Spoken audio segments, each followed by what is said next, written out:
संत रामपाल जी महाराज एक ऐसे महान संत जिन्होंने अपनी सतभक्ति, तत्व ज्ञान, करुणा और सेवा के बल पर समाज में नई मिसाल कायम की है।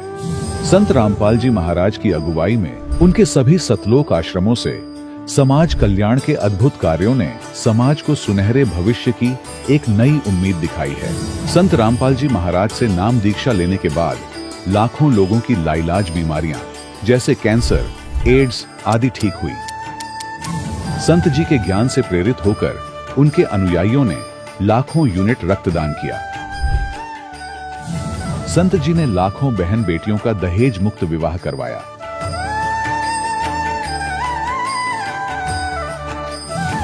संत जी ने लाखों लोगों का नशा छुड़वाया, करोड़ों उजड़े परिवार बसे। संत जी के आश्रमों में समागम के दौरान निःशुल्क नेत्र चिकित्सा, दंत चिकित्सा प्रदान की जाती है। संत रामपाल जी महाराज द्वारा समय समय पर पर्यावरण संरक्षण के उद्देश्य से बड़े स्तर पर वृक्षारोपण किया जाता है। संत जी ने जरूरतमंदों को तत्काल राहत पहुंचाने के लिए एम्बुलेंस सेवा शुरू की। संत जी अपने अनुयायियों को देहदान के लिए प्रेरित करते हैं, जिससे मानवता की सेवा और चिकित्सा क्षेत्र में सुधार हो सके। संत रामपाल जी महाराज के सभी आश्रमों में हर रोज निःशुल्क भंडारा आयोजित किया जाता है, जहां हर वर्ग, हर जाति और हर धर्म के लोग एक साथ बैठकर भोजन करते हैं।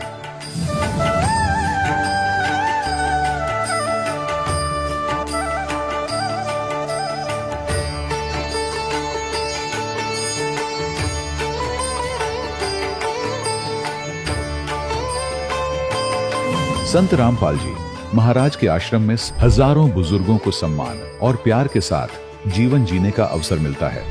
उनके खाने, रहने और स्वास्थ्य की पूरी जिम्मेदारी संत रामपाल जी महाराज उठाते हैं। अनाथ बच्चों के लिए संत रामपाल जी महाराज के सभी आश्रम किसी वरदान से कम नहीं। यहाँ उन्हें शिक्षा, संस्कार और भविष्य के लिए बेहतर अवसर प्रदान किए जाते हैं। चाहे बाढ़ हो, भूकंप या महामारी, संत रामपाल जी महाराज और उनके अनुयायी हमेशा ही जरूरतमंदों के लिए सबसे आगे खड़े रहते हैं। कोविड महामारी के दौरान संत रामपाल जी महाराज के आश्रमों से करोड़ों लोगों के लिए भोजन, दवाइयां और जीवन रक्षक सामग्रियां उपलब्ध कराई गई। चाहे गरीब की मदद हो या किसी शोषित और पीड़ित वर्ग के हक और सम्मान की लड़ाई, संत रामपाल जी महाराज ने हमेशा ही उनकी दबी आवाज को सरकारों तक पहुंचाया है और उन्हें उचित न्याय दिलवाने में अहम भूमिका अदा की है। समाज में आध्यात्मिक और सामाजिक मूल्यों के प्रति जागरूकता लाने में संत रामपाल जी महाराज हर कदम पर मानवता के सच्चे सेवक साबित हुए हैं। संत रामपाल जी महाराज का जीवन हमें सिखाता है कि सच्ची सेवा वही है जो निस्वार्थ भाव से की जाए। आइए हम भी इस महान सेवा के कार्य में इस महान संत से जुड़ें और संत रामपाल जी महाराज से नाम दीक्षा लेकर अपने जीवन को धन्य बनाएं।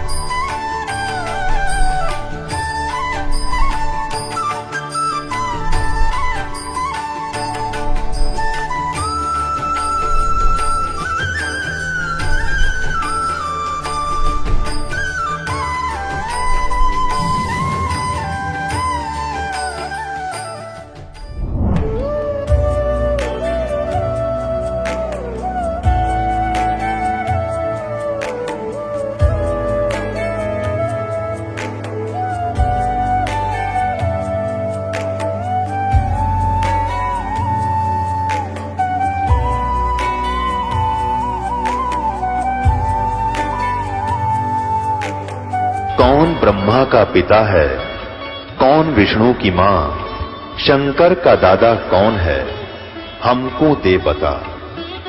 ये जानने के लिए कृपया सुनिए। जगत गुरु तत्वदर्शी संत रामपाल जी महाराज के अमृत वचन सर्व पवित्र धर्मों के पवित्र शास्त्रों के आधार पर। दर्शकों, आधुनिकता के इस दौर में जहां विज्ञान को ही सर्वोपरि माना जाता है, वहां ये बात भी कम विस्मयकारी नहीं है कि विज्ञान के पास भी लाइलाज बीमारियों का इलाज नहीं है। आज विश्व भर में लाखों लोग ऐसे हैं जो ऐसी लाइलाज बीमारियों से जूझ रहे हैं और भगवान और इलाज की तलाश में हताश निराश हैं। एक ऐसा ही जीता जागता उदाहरण सामने आया है बालोद छत्तीसगढ़ के लाला राम जी का, जो रिटायर्ड इनकम टैक्स ऑफिसर हैं। लाला राम जी पारंपरिक पूजा साधना करने के साथ साथ ब्रह्मा कुमारी पंथ से भी जुड़े हुए थे, लेकिन फिर भी इन्हें चारों ओर से इतनी बीमारियों ने घेर लिया था कि जिससे बाहर निकल पाना इनके लिए नामुमकिन था। परंतु आज लाला राम जी का कहना है कि संत रामपाल जी महाराज की शरण में आने के बाद मैं पूर्ण रूप से स्वस्थ और सुखी हूं। आखिर लाला राम जी ऐसा क्यों कह रहे हैं? सुनते हैं लाला राम जी की कहानी, उन्हीं की जुबानी। नमस्कार सर। नमस्कार सर। सर क्या नाम है आपका? मेरा नाम लाला राम देवांगन, ग्राम फरतफोड़, जिला बालोद, छत्तीसगढ़। सर संत रामपाल जी महाराज से नाम दीक्षा आपने कब ली? मैंने सदगुरु रामपाल जी महाराज से 24 जनवरी 2020 को प्रथम नाम लिया। सर क्या काम करते हैं आप? मैं अभी फ़िलहाल रिटायर हो गया हूँ, 2007 में रिटायर हुआ और मैं आयकर विभाग में प्रशासनिक अधिकारी के पद पर रिटायर हुआ। सर संत रामपाल जी महाराज से नाम दीक्षा लेने से पहले आप क्या भक्ति साधनाएं करते थे? नाम लेने के पहले मैं जो सांसारिक प्रथा चली आई है, जो माता पिता करते आए हैं, वही सब करता था। मैं धार्मिक प्रीति था, इसलिए मेरे को ब्रह्मा कुमारी का ज्ञान ठीक लगा और मैं उनका हेड ऑफिस माउंट आबू गया। तो वहाँ उन लोग बोलते थे कि आप जो दान करते हैं आर्थिक दान के बजाय अपनी जब बुराइयों का दान करो। तो मैं पहले नॉन वेज, ड्रिंक और स्मोकिंग सभी करता था। सांसारिक बुराइयां मेरे में बहुत ज़्यादा थी, तो मैं सभी को मतलब संकल्प कर दिया था कि मैं ये सब छोड़ दिया। पर 1983 में गया था मैं, उसी समय से मेरा नॉन वेज छूटा। उसके बाद फिर मैं स्मोकिंग शुरू कर दिया, फिर ड्रिंक भी शुरू कर दिया।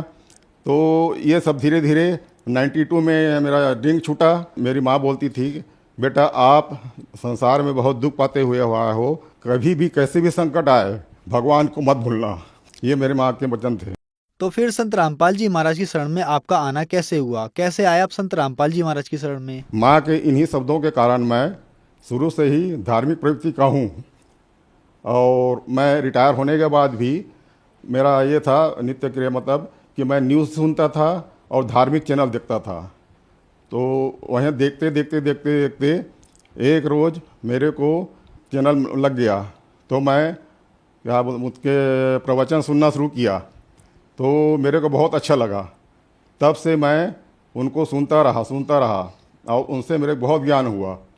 और इसके पहले भी मैं जब पढ़ता था तो कबीर के दोहे मेरे को बहुत प्रिय लगते थे, मेरी आत्मा मोहित हो जाती थी। तो बचपन से ही मैं बहुत दुखी रहता था, बहुत तकलीफ झेलता था। तो अब समझ में आया कि मेरे जो भी पक्ष के माता पिता दोनों पक्ष के रिश्तेदार, नज़दीकी रिश्तेदार थे, वो मेरे से जलते थे और वही लोग भूत प्रेत भेज के मुझे परेशान करते थे। तो मैं इतना बीमार रहता था कि मेरे को क्या क्या बीमारी है वो भी समझ नहीं आता था। फिर धीरे धीरे करके जो भी दवाई करता था तो फ़ायदा नहीं करती थी दवाई। और मेरे को हार्ट अटैक 2003 में आया। तो उस समय डॉक्टर बोला कि आपको स्मोकिंग आपके लिए जहर है, इसको छोड़ देने में ही आपकी भलाई है। तो मैं उसको भी छोड़ा और ऐसा करते करते पहले 2003 में मैं हार्ट प्रॉब्लम से ग्रसित था। वैसे तो अनेक बीमारियां थी, मेरे को खुद समझ नहीं आता था कितनी बीमारी है मेरे में। और क्या बोलते हैं, उसके बाद फिर 2014 में मेरे को अल्सरेटिव कोलाइटिस का प्रॉब्लम हुआ। तो उसका भी कई डॉक्टरों से इलाज कराया, पर अंत में मैं रायपुर में डॉक्टर सोलंकी जो हैं कुलदीप सोलंकी, उनसे इलाज कराया। तो उसी समय मैं परमात्मा के शरण में भी आ चुका था। तो वहीं से मेरे को फ़ायदा होना शुरू हुआ। सर क्या क्या बीमारियां थी आपको? मेरे को तो वैसे बहुत सारी बीमारियां थी, मेरे को खुद समझ नहीं आता था, पर मेन बीमारी बताता हूं मैं। 2003 में मेरे को हार्ट अटैक आया।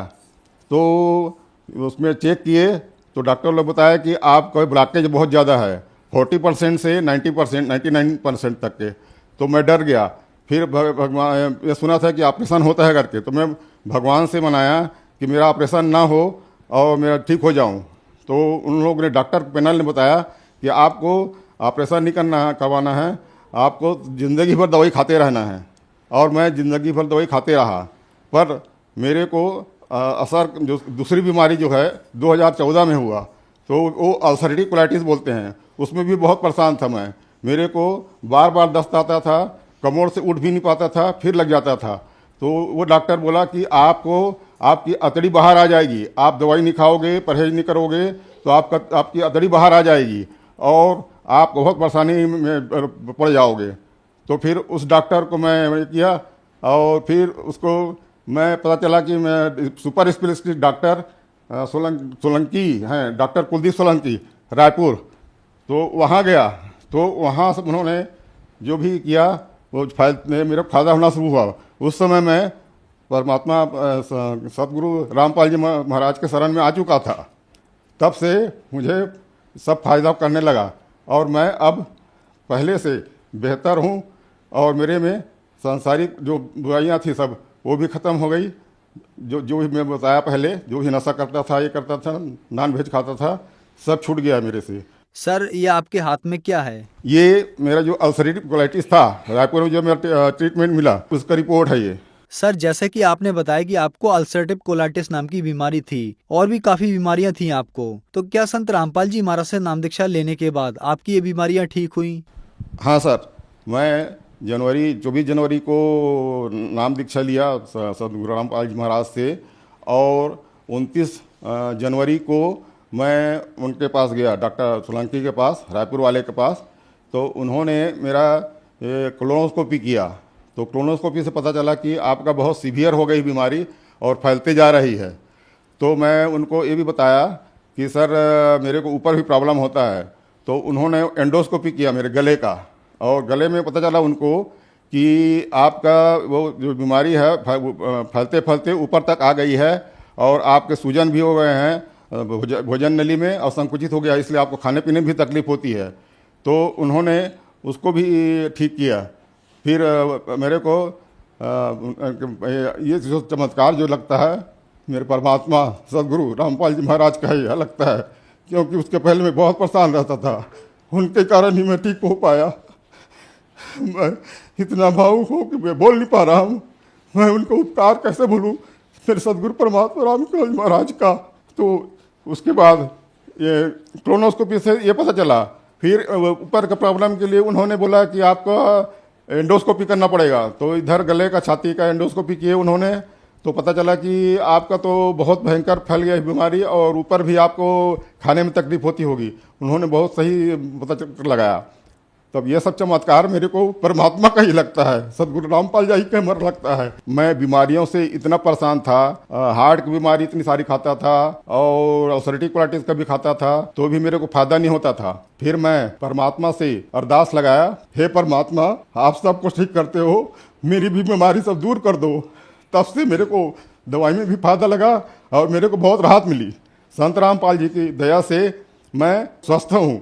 पहले बोल भी नहीं पाता था, अब तो बोल भी पाता हूँ। रायपुर गया तो डॉक्टर कोलोनोस्कोपी गया और वो ये देख के डर गए कि इतना भयंकर मैं लाइफ में अल्सरेटिव कोलाइटिस नहीं देखा हूँ, आपका बहुत सीवियर है।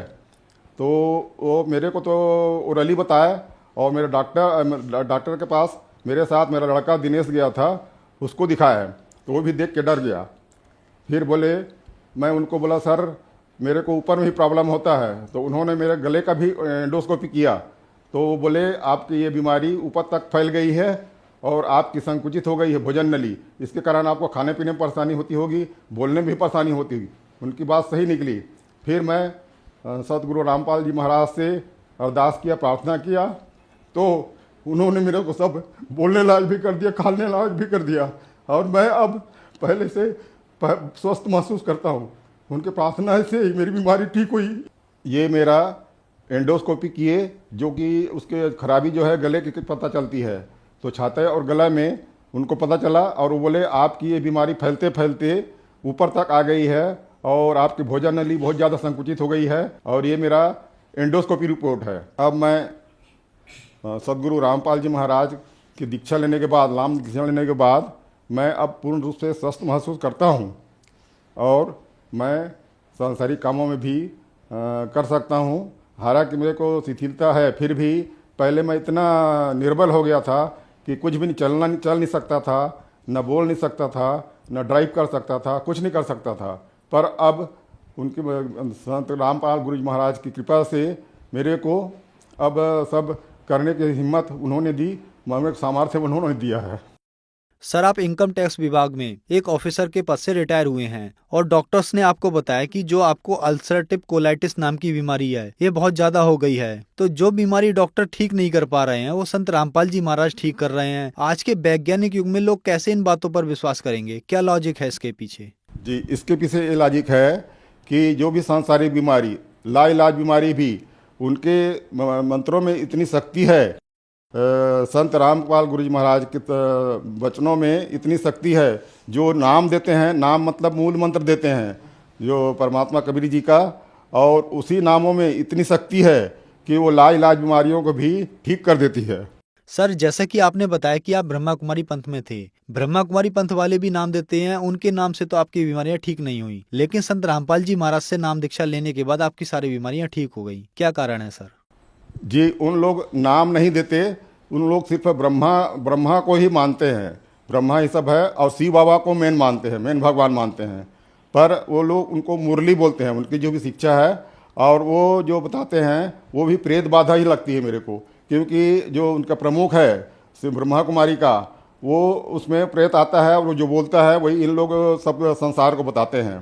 पर वो नाम नहीं देते, एक्चुअल वो भी भटक रहे हैं, वो भी दूसरे भगवानों को मान रहे हैं, जो कि असली परमात्मा कबीर जी हैं उनका नहीं है ज्ञान, उनका ब्रह्म को ही मेन मानते हैं और शिव बाबा को मानते हैं। इसलिए इसमें फ़र्क है। और ये यथार्थ असली सच्चा ज्ञान ये परमात्मा कबीर जी का है, जो कि उसी मतलब मेरे सदगुरु रामपाल जी महाराज के रूप में आए हुए हैं कबीर जी, वही बताते हैं, वही से में बहुत पूरी शक्ति है और पूरे विश्व में वो सबको अपने परम आत्मा को सबको ठीक करेंगे।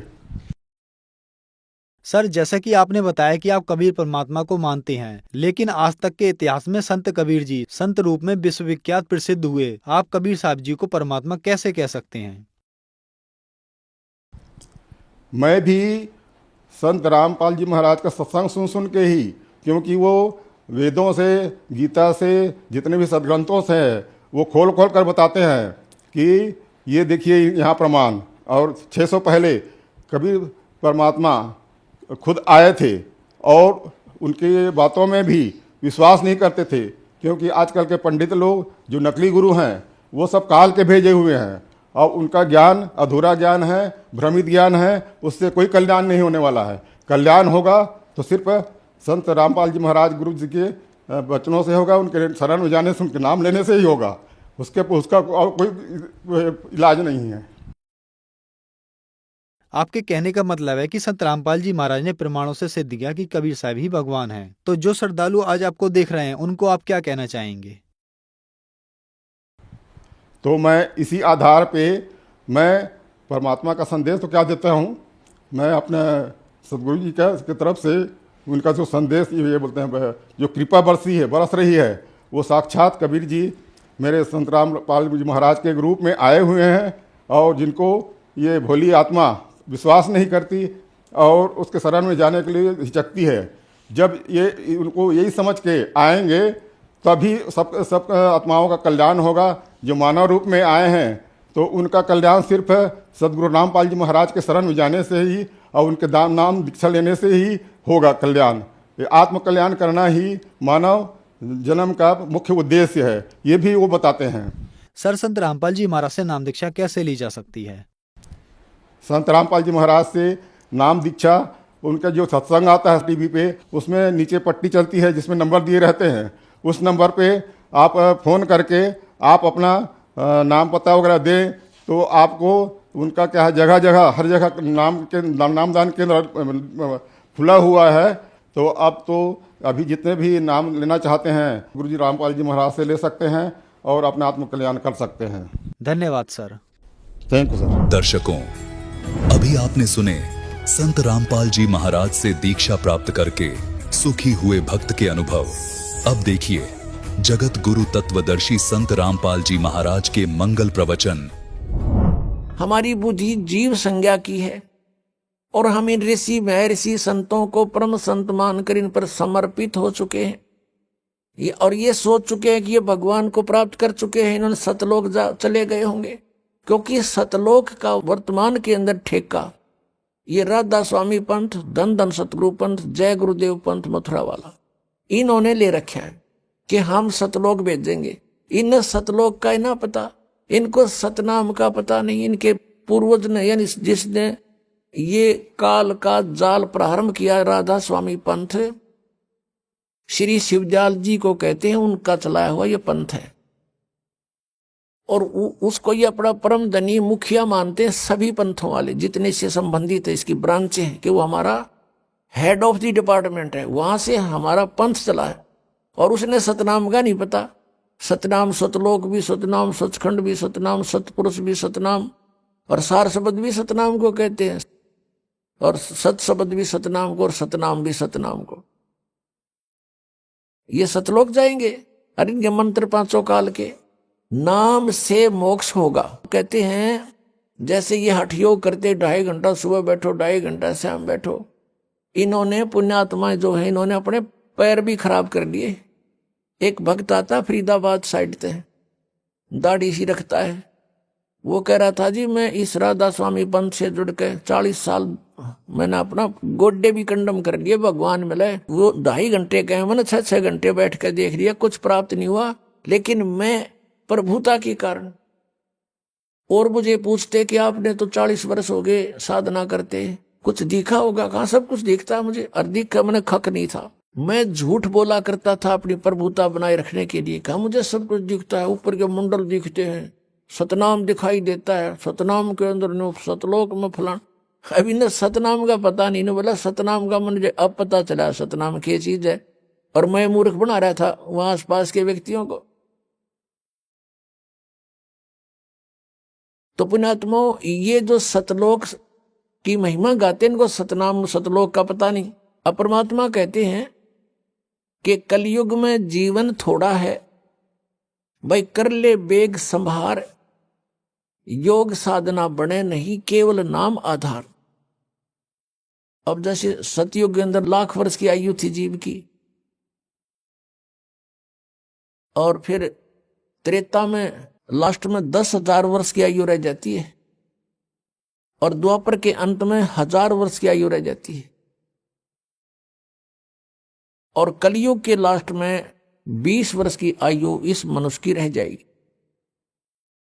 तो लाखों वर्ष बैठ के वो हठ योग करें जाते, सबकी समाधियां ऊपर जाती थी। समाधि क्या चीज है? जैसे कल आपको दिखाया था, रात्रि के समय जय गुरुदेव पंथ के मुखिया श्री तुलसीदास साहेब मथुरा वाले का अनुभव, वो कहीं बताता है मुझे रास्ते में रामकृष्ण दिखाई दिए, फिर कहता है मुझे वहां उनके कहते हैं सीन दिखाई देते हैं, वृक्षों में आदमी, और वृक्ष नाच, आदमी उनका लटक रहे, व्यक्ति लटक रहे हैं और वृक्ष नाच रहे। ये मूर्ख बना रहा काल इनको। फिर ये कहता है श्री राम श्री कृष्ण की झांकी देखी, नजारा देखा, उनकी सवारी निकली मैंने देखी साधना में।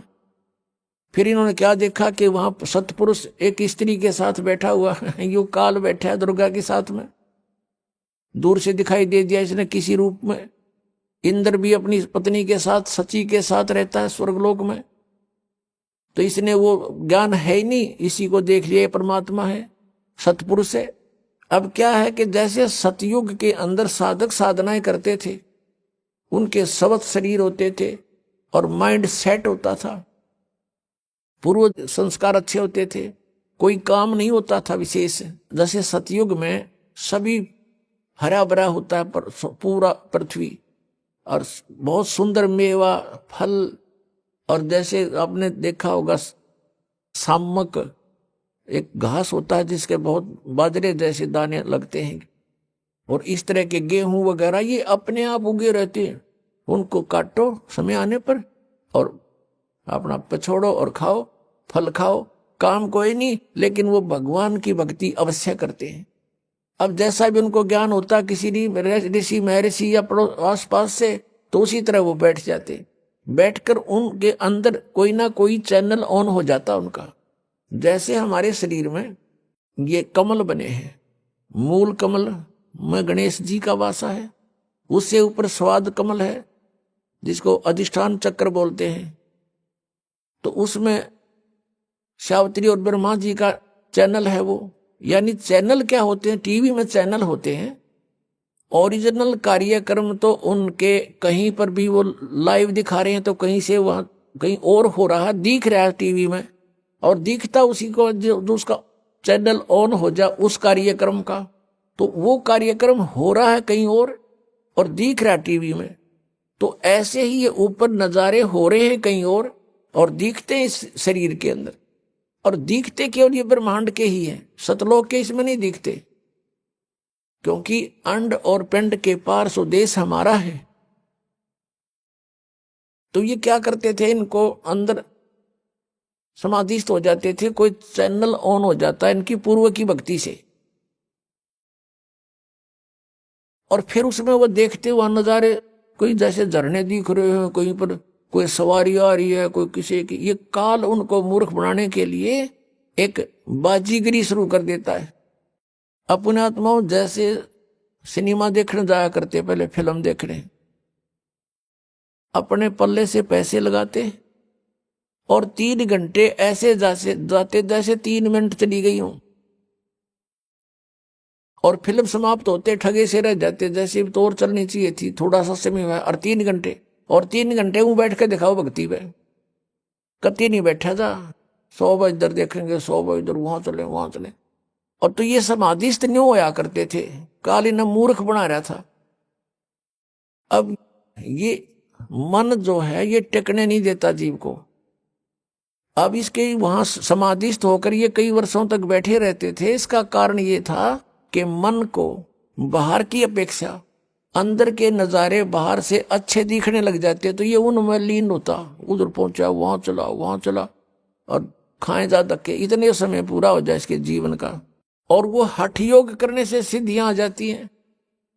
परमात्मा के नाम से जो भी व्यक्ति कोई क्रिया करता है उससे उसके अंदर सिद्धियां आ जाती हैं। मोक्ष मार्ग नहीं है वो।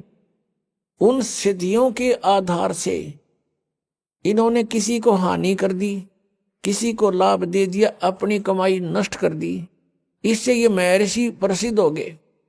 किसी का भविष्य की बातें बता दी कि तेरा ऐसा होएगा, तो लोग उनको पूजने लगे। अरे उसने केला तोड़ दिया, न्यू बता दिया तेरा छोरा मरेगा, लड़का मरेगा, वो पहले और चिंता शुरू कर दी, और फिर समाधान बताओगे, ये कर दो, वो कर दो, और फिर उसकी मृत्यु तो होनी डेफिनेट है, क्योंकि उनके पास वो मार्ग नहीं जिससे उसकी आयु बढ़ जाए, जो इस दास के पास परमात्मा ने दे रखी है। तो फिर वो लड़का मर जाता है, तो अड़ोस पड़ोस के भी कहते हैं भाई उस महात्मा ने तो पहले बता दिया तेरा लड़का मरेगा, बताओ उसने केला तोड़ दिया, लड़का मरेगा, और उसी से वो प्रसिद्ध हो गए, भाई बड़ा बहुत भविष्य की जानता है। तो इसका कोई लाभ था इनसे। तो अब परमात्मा कहते हैं कि तुम किसी से ज्योतिष दिखा के आना, नाम लेने तो पहले, फिर ना धक्के खाना, नहीं तो नाम खंड हो जाएगा। और वो कोई आपको हानि बता दे कि आपको उस समय में इतनी हानि होगी, या कोई ऐसा दुर्घटना होगी, आपके परिवार का सदस्य या आपकी कोई मृत्यु का संयोग बताता है, तो यहां उपदेश लो और सच्चे दिल से नाम खंड मत होने देना, और फिर देखना। एक भक्त ऐसे ही चिंतित था, उपदेश लिया, और उसका ज्योतिषी वाला बताता था देखो तेरी ये आयु की वो है रेखा यहां से कटी हुई है, इससे आगे कोई आयु नहीं है। उसने 2-3 को दिखा, उन्होंने सही ऐसे ही बताया, वो बहुत चिंतित, उपदेश लिया, भक्ति करता रहा डर के, क्योंकि जिसने मौत दिखाई देती है वो भक्ति डट के करता है, बकवाद छोड़ देता है। उसकी जो आयु बताई थी उसके बाद फिर वो गया, वैसे उसने जन्म पत्री भी बनवा रखी थी। तब वो देखने वालों ने दोबारा कहने लगा तेरा हाथ दिखा, नाम नहीं दिखाया करते, हाथ बकवास करते हो तुम। वह जन्म पत्री उनका एक विशेष पुरोहित था, उसके पास रखी थी। उसने पढ़ कर देखी कि कितनी उम्र होगी तेरी, कि मेरी 30 वर्ष, और तुझे तो 25 वर्ष में मर जाना चाहिए था। तो वो भक्त बोला तू मरे, हम नहीं मरे, तू मरेगा निकम्मे। राजा तो भी नाम ले लेके किला तोड़ दिया, तेने बता दिया 25 साल की उम्र में मरूंगा, तेरे पास समाधान तो था नहीं। तो इस प्रकार ये ऋषि महर्षि प्रसिद्ध हो गए, और ये काल का जाल है। तो ये जो साधनाएं परमात्मा बताते हैं कि अब स्पष्ट कर दिया प्रभु ने कि कलयुग में जीवन थोड़ा है, और कर ले वेग से संभार, वेग माने शीघ्रता से, और योग साधना इबतरी बने नहीं, केवल नाम आधार। जैसे तुलसी साहब जी वे हैं, वो जिसने रामायण लिखी है, वो भी कहते हैं कलयुग केवल नाम आधारा, सुमर सुमर नर उतरो पारा। अब कौन से राम का, कौन सा नाम? अब नाम के ऊपर बात आ जाती है कि मोक्ष मंत्र के जाप से होगा, मंत्र के जाप से हमारी भक्ति बनेगी, कमाई बनेगी, और उस कमाई की, भक्ति की कमाई से हम फिर दोबारा रिचार्ज होकर के सतलोक जा सकते हैं। हम जब सतलोक से आए थे हम फुल चार्ज थे, यानी हमारे पास हमारे बैग भरे थे हमारी पुण्य कमाई के। इस काल ने हमें लूट लिया, और जो साधना इसने बताई हैं वो अस्थायी लाभ की है। जैसे वेदों में ओम नाम का जाप 5 यज्ञ बताई है, तो ये ओम नाम ब्रह्म का है। ओम नाम की कमाई महास्वर्ग में, और इसके नकली सतलोक में, वहां हम बर्बाद कराते थे।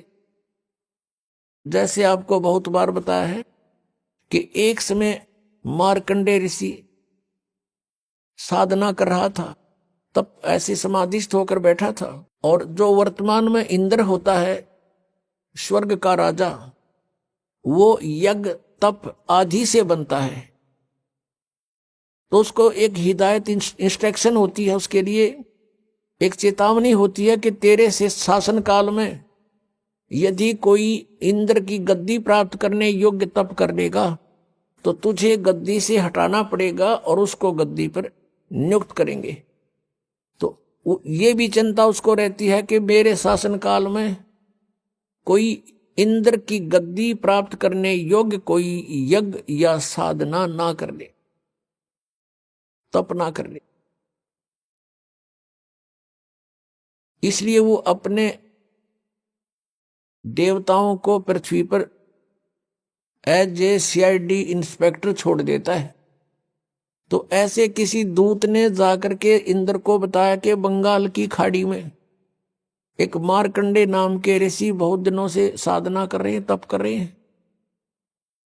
इंद्र को चिंता हुई, उसने एक उर्वशी अपने लोक से एक सुंदर औरत भेज दी, सब हार श्रृंगार उसको दे दिए, उसको एक सिद्धि भी दे दी कि उस ऋषि के आसपास ऐसा वातावरण बना दे बसंत जैसा, सुगंध छोड़ दे।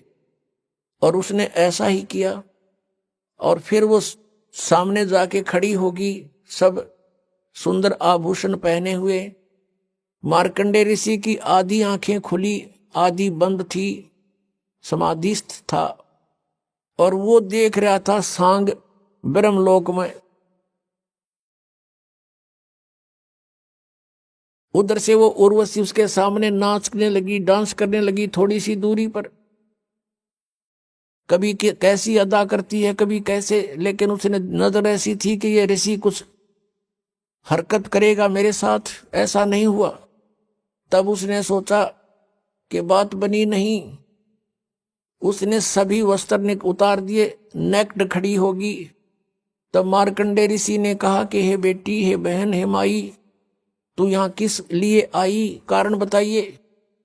शर्मिंदा होगी उर्वशी, कपड़े पहन लिए और कहने लगी कि हे ऋषि जी, मेरे स्वरूप को देखकर यहाँ के सभी तपस्वी डामाडोल हो गए, इनका देख ले जाकर के बुरा हाल हो चुका है।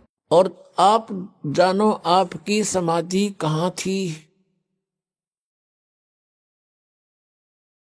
तब मार्कंडे ऋषि ने बताया कि मेरी समाधि वहां पर थी जहां तेरे जैसी तो वहां डांस करने वालियों की दासियां थी साथ साथ, यानी सेवन साथ साथ तेरे जैसी तो उनके चरण धोने वाली थी, इतनी सुंदर है वो। मैं उनके डांस देख रहा था, तेरे क्या देखूं फिर मैं। तब उर्वशी ने कहा कि आप मेरे साथ इंद्रलोक चलो। मार्कंडेय ऋषि ने कहा कि तेरे से कोई सुंदर हो उसने भेज जा तू। तो वो कहने लगे जी स्वर्ग के राजा की पत्नी इंद्र की पत्नी मैं ही हूं और मेरे से सुंदर उस स्वर्ग में कोई औरत नहीं है। तो फिर मार्कंडेय ऋषि ने कहा कि जब तेरा इंद्र मरेगा तू क्या करेगी। उर्वशी ने कहा कि मैं ऐसे ऐसे 14 इंद्र वरूंगी, 14 अपने आत्माओं। एक शास्त्र अनुकूल साधना त्याग कर मनमाना आचरण करने से और इस काल के दूतों से की बताई भक्ति करने से उस पुण्यात्मा ने इतनी कठिन साधनाएं की होंगी कभी कि वो इतनी लंबी उम्र स्वर्ग की प्राप्त कर ली उसने कि 1008 चतुर्युग तक वो स्वर्ग में रहेगी एज ए पटरानी, एज ए मतलब इंद्र की पत्नी के रूप में रहेगी।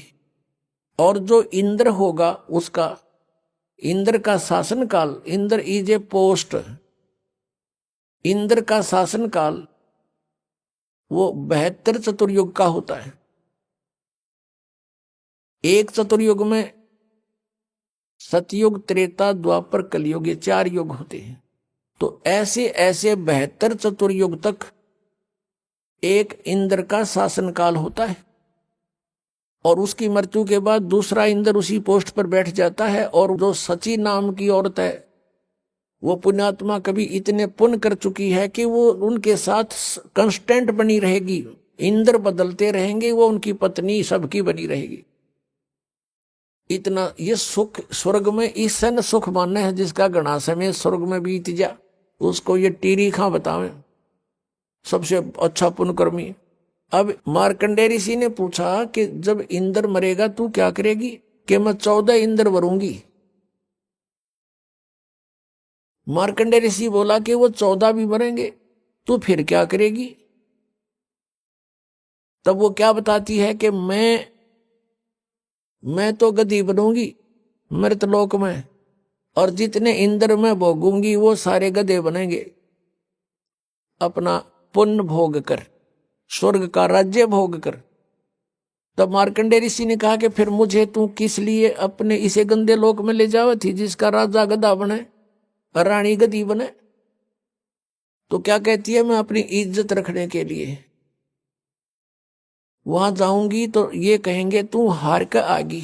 अपनी इज्जत रखने के लिए मैं आपको इंद्रलोक में चलने के लिए कह रही थी। तो मार्कंडेय ऋषि ने कहा, ए भोली आत्मा,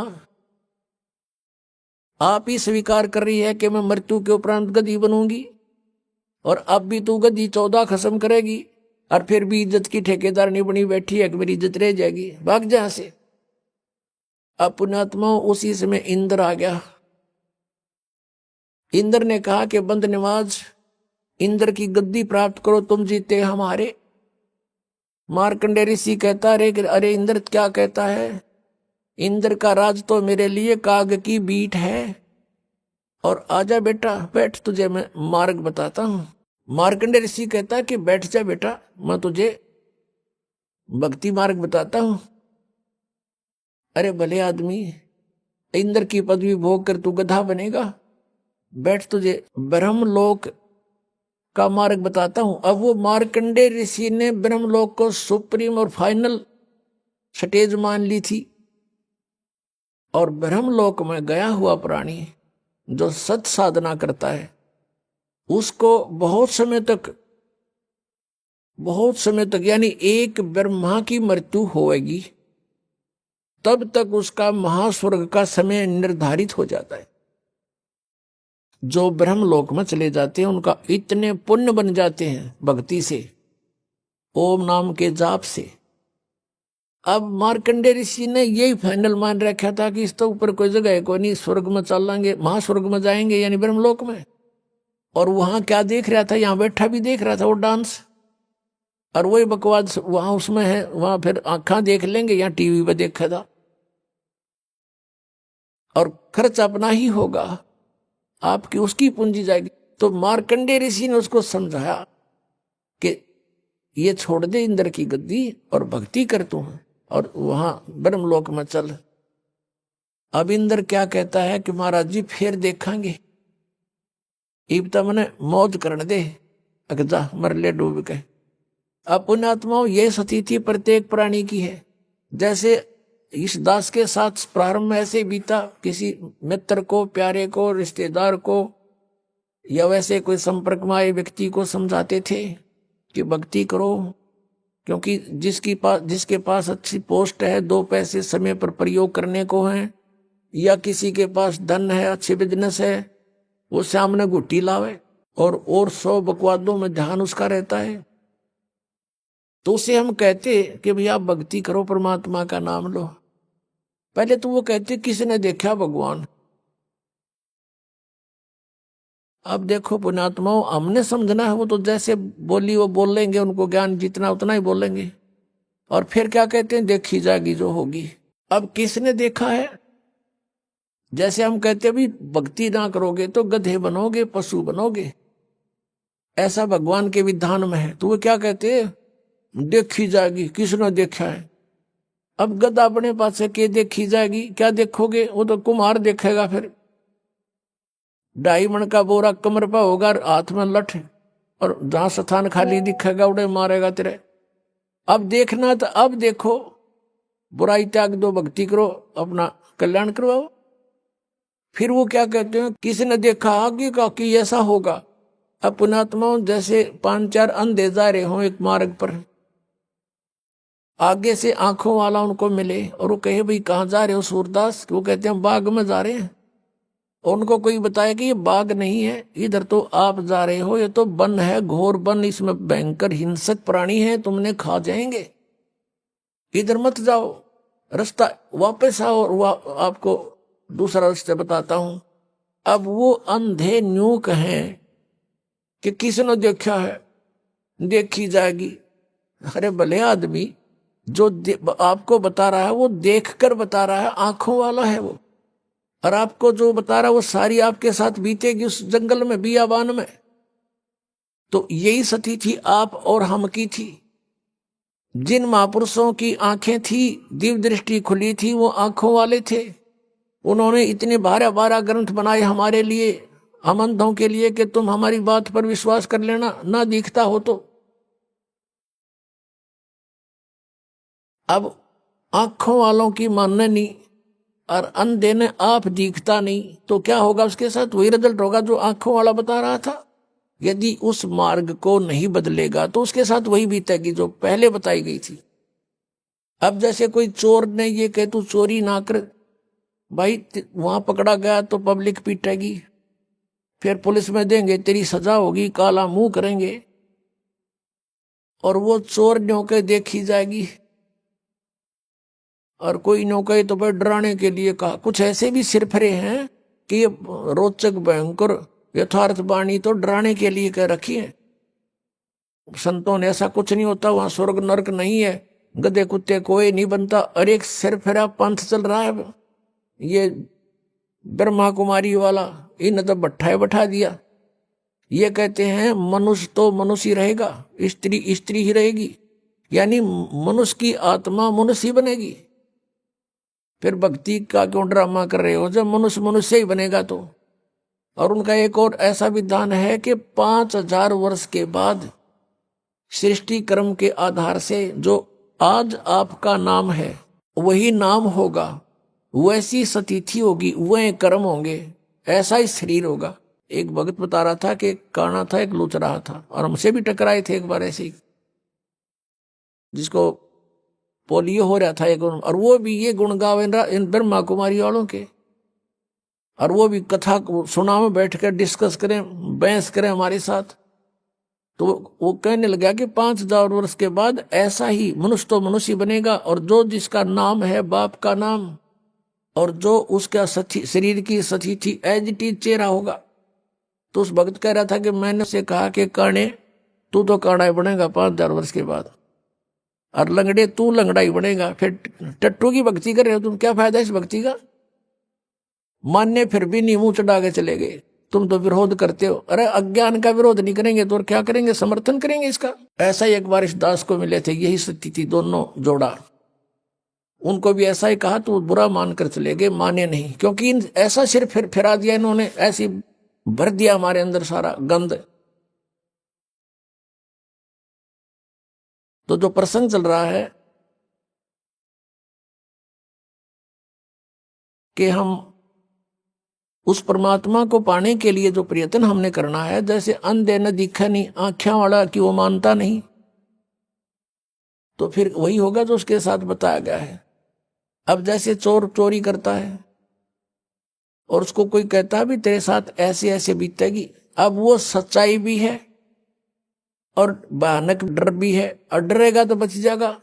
जय वो डर मानना इस बात सच्चाई है ये, और भय भी होना चाहिए इस बात का भी, गलत डर होना चाहिए कि मैं चोरी कर रहा हूं तो ये बीत ना जाओ मेरे साथ में, तो वो फिर गलत काम को त्याग देगा।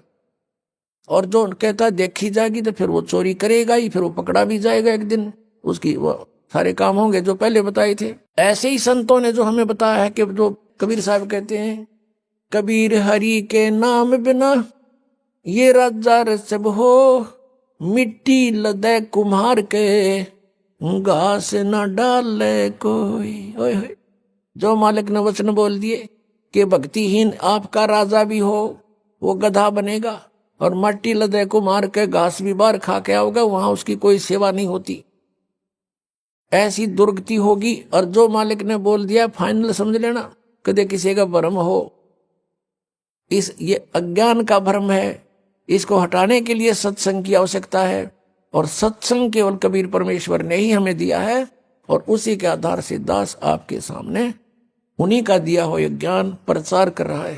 पुणात्मा, वो परमात्मा स्वयं आते हैं इस तत्व ज्ञान को बताने के लिए, वो प्रत्येक युग में आते हैं। सतयुग में परमेश्वर का नाम सत सुकृत था, और त्रेता में परमेश्वर का नाम मुनिंदर था, मुनिंदर ऋषि, द्वापर में करुणा में, और कलयुग में कबीर देव, कबीर साहब उनका नाम रहा है। पुण्यात्मा, यदि परमेश्वर नहीं आते यहां पर तो हमें यह भक्ति मार्ग प्राप्त नहीं होता। हम अपना जीवन नष्ट करते रहते। कितना महा उपकार किया उस परम पिता ने आके। और पुण्यात्माओं, जो ये समागम 5 दिवस का चल रहा है, ये इस दास को इस फाल्गुन मास की अमावस्या को इस दास को दीक्षा प्राप्त हुई थी। और परमात्मा कहते हैं, जिस दिन सतगुरु भेंटिया 100 दिन लेखे जान, बाकी समय बर्बाद गया तेरा बिना गुरु के नाम। जिस दिन आपको दीक्षा प्राप्त हुई वो आपका आध्यात्मिक जन्म है। पुण्यात्माओं, ये दिन जो इतना महत्वपूर्ण है, सन 1988 को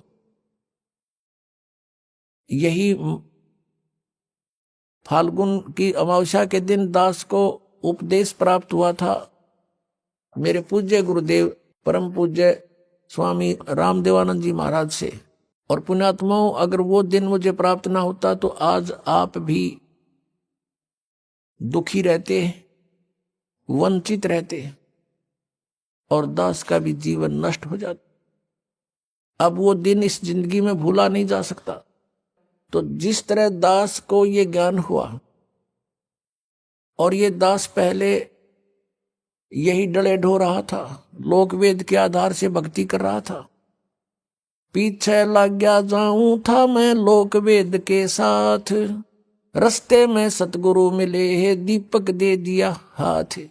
तो दास भी यही लोक वेद के आधार से बाबा श्याम जी की जय हो, बाबा श्याम जी के पुजारी, और फिर हनुमान जी के पुजारी। 25 वर्ष तक दास ने हनुमान जी का व्रत रखा, मंगलवार का हनुमान चालीसा 7 बार प्रतिदिन कंटिन्यूस करना।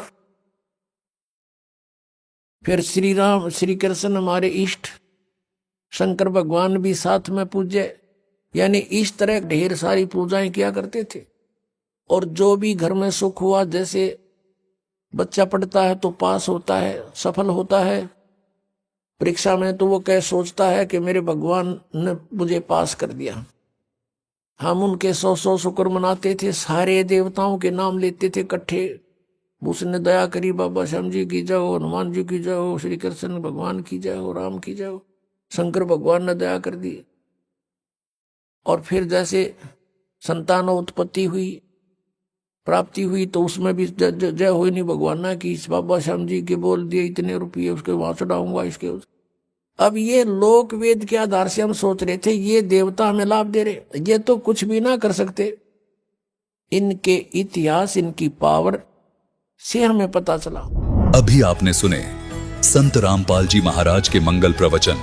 आइए अब सुनते हैं संत रामपाल जी महाराज से नाम दीक्षा लेकर सतभक्ति करके अद्भुत लाभ प्राप्त करने वाले अनुयायी के विचार। दर्शकों, आज मनुष्य ना जाने कितनी गंभीर समस्याओं से जूझ रहा है।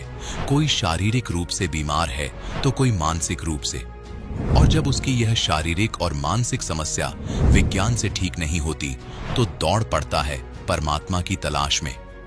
ऐसी ही कहानी है खटीमा उत्तराखंड के रहने वाले बाबूराम जी की। बाबूराम जी सभी पारंपरिक भक्ति साधनाएं करते थे और ये देवी दुर्गा की पूजा करते थे और शिव जी के प्रति भी गहरी आस्था रखते थे। लेकिन फिर भी इनके जीवन में समस्याएं खत्म होने का नाम ही नहीं ले रही थीं। फिर एक दिन जब बाबूराम जी मेडिकल स्टोर पर दवाई लेने गए, उसके बाद इनकी जिंदगी पूरी तरह से बदल गई, क्योंकि मेडिकल स्टोर पर इन्हें संत रामपाल जी महाराज द्वारा लिखित पुस्तक ज्ञान गंगा प्राप्त हुई। दर्शकों, इस ज्ञान गंगा पुस्तक ने लाखों लोगों की जिंदगी बदली है। आखिर संत रामपाल जी महाराज ने इस ज्ञान गंगा पुस्तक में ऐसे क्या रहस्य उजागर किए हैं कि जो भी इसको पढ़ता है वह संत रामपाल जी महाराज का ही होकर रह जाता है। इस किताब को पढ़ने मात्र से उनके दुख कम होने लगते हैं। आइए जानते हैं कि इसकी सच्चाई क्या है। सुनते हैं बाबूराम जी की कहानी उन्हीं की जुबानी। नमस्कार सर। साहिब जी। सर क्या नाम है आपका? दास बाबूराम। सर आप कहाँ से हैं? खटीमा, डिस्ट्रिक्ट उधम सिंह नगर, उत्तराखंड से। सर संत रामपाल जी महाराज जी से नाम उपदेश आपने कब लिया? 28 फरवरी 2016। सर आप क्या काम करते हैं? जी, दास बैंक में जॉब करता है। सर संत रामपाल जी महाराज जी से नाम उपदेश लेने से पहले आप क्या भक्ति साधना करते थे? पहले तो हम सारे जगत के देवी देवताओं से जुड़े थे। उसके बाद 92 में बाबा जय गुरुदेव से नाम दीक्षा ली और उसकी करते रहे। फिर हनुमान जी की भक्ति करते रहे, फिर दुर्गा की भक्ति करते रहे। करते करते घर में ढेर सारी परेशानियां आने लग गई, बीमारी फैल गई, धर्मपत्नी बीमार हो गई, बच्चे बीमार हो गए, खुद भी बीमार रहने लगे। ऐसे ही चलते चलते चलते चलते बीमारी में कर्जे में डूब गए और बैंक से थोड़ा कर्जा लेके एक टीन डाल लिए घर पर। और जब लास्ट बीमारी बहुत बढ़ गई, धर्मपत्नी को एक लिकोरिया की बीमारी लग गई। डॉक्टरों ने कहा भाई अब बदबू आने लगी, अब ऑपरेशन करवा दो। फिर 2013 में ऑपरेशन करवा दिया। फिर और बढ़ गई, फिर घर भी गिरवी पड़ गया। अब जब हमने डॉक्टरों को दिखाया तो पहले एक प्राइवेट डॉक्टर को दिखाया, फिर एक सौरभ हॉस्पिटल है वहाँ दिखाया। उसमें डॉक्टर ने कहा कि भाई ये बीमारी तो बड़ी है और ऑपरेशन कराना पड़ेगा। तो फिर हमने कहा ऑपरेशन कर दो। तो ऑपरेशन करवा दिया अपनी धर्मपत्नी का। और उसके बाद भी वो सफ़ेद पानी आता रहा और पैसे की भी तंगी हो गई, परेशानियों का दौर चलते रहा हम पर ऐसे ही। तो धर्मपत्नी का फिर ऑपरेशन करवा दिया, फिर भी कोई लाभ नहीं हुआ और हम बीमारी से ऐसे ग्रस्त रहे, परेशान हो गए। उस पीरियड में अब मेरे ऊपर भी परेशानी आ गई, मेरे टॉन्सिल बढ़ गए थे भगत जी, सर जी। तो टॉन्सिल बढ़ने पर मैंने भी कई डॉक्टरों को दिखा दिया और उसका भी कोई मेरे को फ़ायदा नहीं मिला। कभी हल्द्वानी, कभी रुद्रपुर, कभी पीलीभीत, ऐसे घूमता रहा, ऐसे ही चलता रहा भगत सर जी हमारा। सर फिर आप संत रामपाल जी महाराज जी की शरण में कैसे आए? सर जी फिर एक दिन मैं ड्यूटी जा रहा था तो एक मेडिकल पे मुझे ज्ञान गंगा पुस्तक मिल गई और वो पुस्तक मैंने देखी तो मेडिकल वाले से कहा भाई ये पुस्तक कहाँ मिली? बोला एक गाड़ी आई थी वो दे गई हमको, भी आप चाहते हो आप ले जाओ। तो हमने कहा पैसे ले लो। बोले पैसे नहीं लेंगे, ऐसे ही ले जाओ। फिर हम वो पुस्तक लेके अपनी बैंक चले गए। फिर अब वो पुस्तक हम रोज़ सफाई करने के बाद में अपना काम करते थे, उसके बाद में हम वो पुस्तक पढ़ते थे। हमने 1 महीने में पुस्तक पूरी पढ़ दी। हमको पूरा विश्वास हो गया कि पूर्ण परमात्मा यही है, और हम वो पुस्तक घर में ले आए। अब हमको बहुत चाह लग गई, ये बंदी छोड़ संत रामपाल जी महाराज कैसे मिलेंगे। हमने बरवाला फ़ोन किया, उन्होंने कहा था कि जीन से बस पकड़ के आ जाओ, लेकिन हमारे जैसे मूर्ख का दुर्भाग्य रहा, हम नहीं पहुंच पाए और ऐसे ही चलता रहा। उसके बाद में 7 जनवरी 2016 को मेरे बच्चे मेरे ससुराल चले गए थे, तो पूर्ण परमात्मा खुद आए मेरे दरवाजे पर और पूरा कुर्ता पजामा पहन के आए थे। मैं अकेला था घर में और मैंने इसे देखा, मैंने ये कौन है। पूर्ण परमात्मा संत रामपाल जी महाराज आए थे। तो मैंने शाम को आरती करी लक्ष्मी जी की, और करने के बाद मैंने भंडारा किया, करने के बाद में और मैं टीवी देखने लगा। जैसे मैंने टीवी खोला उसी दिन सत्संग आ गया। 1 साल पुस्तक पढ़ने के बाद मैं इतना धन्य हो गया। मैंने हे बंदी छोड़ परमात्मा संत रामपाल जी महाराज आप मिल गए। 1 महीना मैंने सत्संग सुना और 28 फरवरी 2016 को नाम दीक्षा ग्रहण कर ली। सर, संत रामपाल जी महाराज जी से नाम उपदेश लेने के बाद क्या आपकी परेशानियां दूर हुईं? जी, सबसे पहले तो दास की जो झोपड़ी पड़ी थी वो मकान में बदल गई, 17 में मकान बना दिया। उसके बाद मेरी धर्मपत्नी नहीं मानती थी, लेकिन फिर वो मान गई और खाली दंडवत करने लग गई। 1 साल में उसकी जो इतनी पुरानी बीमारी 1 साल में दंडवत करने से चली गई। संत रामपाल जी महाराज की कृपा से वो बीमारी एकदम मेरी धर्मपत्नी की खत्म हो गई और वो बिल्कुल स्वस्थ हो गई। फिर उसको विश्वास हो गया, फिर उसने 1 साल बाद संत रामपाल जी महाराज से नाम दीक्षा ले ली। और अब उसके बाद मेरे टॉन्सिल थे, टॉन्सिल चल ही रहे थे, लेकिन जब दास ने नाम लिया, नाम लेने के बाद फिर कभी दवाई नहीं खाई, अपने आप ही टॉन्सिल धीरे धीरे आज बिल्कुल ठीक हो गए, कोई दिक्कत नहीं है। जब मैंने जो डॉक्टरों के लिए दिखाया, हल्द्वानी दिखाया, रुद्रपुर दिखाया, तो उन्होंने कहा भाई अब बड़े डॉक्टर के पास जाओ और ये हमारे बस की बात नहीं है, ये बहुत फैल गए हैं। फिर मैं अलीगढ़ यूनिवर्सिटी को गया, वहाँ दिखाया, उनने भी दवाई दी, उनने भी कहा भाई कैंसर का रूप हो सकता है ये, लेकिन अब दवाई खाओ आप। उसके बाद फिर मैं लखनऊ गया, लखनऊ मेडिकल में दिखाया मैंने, उनने भी कहा भाई दवाई खाओ और ये अब बनेगा जो बनेगा, बाद में जो देखा जाएगा, लेकिन दवाई खाते रहो, हो सकता है कैंसर हो जाए। लेकिन परमात्मा की बंदी छोड़ सतगुरु रामपाल जी महाराज की दया रही है कि नाम लेने के बाद मैंने कोई ऐसी दवाई नहीं खाई और बिल्कुल ठीक हो गया। आज मैं बिल्कुल ठीक हूँ, मेरे कोई दिक्कत नहीं है, आराम से सब ठीक है, घर परिवार सब सुखी हैं, कोई दिक्कत नहीं है। आर्थिक समस्या, पहले मैं सरकारी नौकरी में चपड़ासी था और गुरुजी से नाम लेने के बाद में, बंदी छोड़ सतगुरु रामपाल जी महाराज से नाम दीक्षा लेने के बाद में, उनकी दया से मेरा प्रमोशन हो गया। आज दास हेड कैशियर है यूनियन बैंक में। और एक कल का ताजा लाभ, कल दास के घर पे सत्संग था, सतगुरु रामपाल जी महाराज की दया से शाम का सत्संग था और मैं कैश बंद करके भाग रहा था बहुत जल्दी। इसी बीच मेरे 8,000 रुपये घट गए और घटने के बाद मैं मिलाने लगा। मैंने कहा ये भगवान, सत्संग घर पे चल रहा, बार बार फ़ोन आ रहे हैं, मैं कैसे जाऊँ। परमात्मा संत रामपाल जी महाराज की ऐसी दया हुई कि वो फ़ोन आ गया उसका कि भाई मेरे खाते में चले गए आपके 8,000 ज़्यादा, आप उनको डेबिट करके अपने खाते में डाल दो। मैंने बहुत धन्यवाद दिया सतगुरु रामपाल जी महाराज को और वो खाते में अपने डाल के और कैश बंद किया और तुरंत घर भाग गया, तब जाके सत्संग में सम्मिलित हुआ। सर, आपने बताया कि संत रामपाल जी महाराज जी की शरण में आने के बाद आपको बहुत सारे लाभ प्राप्त हुए, तो जो दर्शक आज आपको टीवी पर देख रहे हैं वह भी इन्हीं सब परेशानियों से ग्रस्त हैं, तो उनके लिए आप क्या कहना चाहेंगे?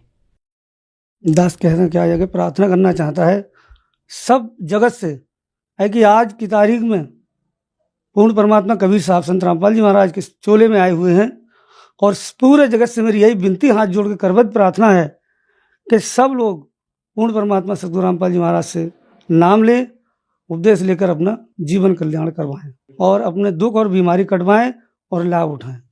सर, संत रामपाल जी महाराज जी से नाम उपदेश कैसे प्राप्त कर सकते हैं?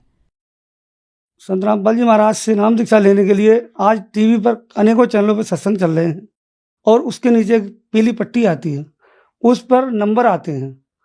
अगर किसी को नाम दीक्षा लेनी है, उन नंबरों पर फ़ोन करो, जिस एरिया में वो होगा उस एरिया का उसको नंबर से बता दिया कि आप उस एरिया में, वहाँ पर नामदान केंद्र है, आप वहाँ से नाम दीक्षा ग्रहण करें। धन्यवाद सर। सत साई।